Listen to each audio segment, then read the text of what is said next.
One key paradigm in D3 that we haven't explicitly covered, since dimple.js abstracted it away from us, and in all the coding we did in lesson 1, we didn't have any bound data, is the anonymous function as a callback to access an element's bound data.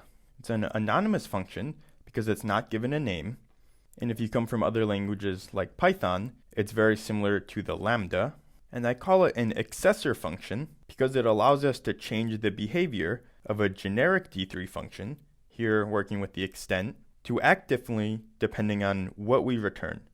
So again, this anonymous function is accessing the attendance in our data, so pulling out the bound attendance values, and since we're returning them, the extent happens across the attendance column and returns the minimum and maximum values. Again, in this case, we're using the same D3 extent, we're passing the same data, and hopefully you were wondering previously, how do we get a time extent and a count extent from very similar code? Well, the answer is the anonymous accessor function.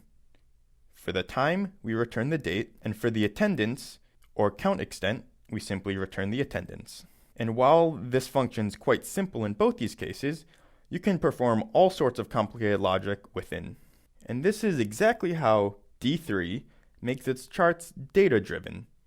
The data bind, or .data function, is only one side of the coin. The other side is the anonymous accessor function. Because after all, what good is bound data if there's no way for us to access and use it?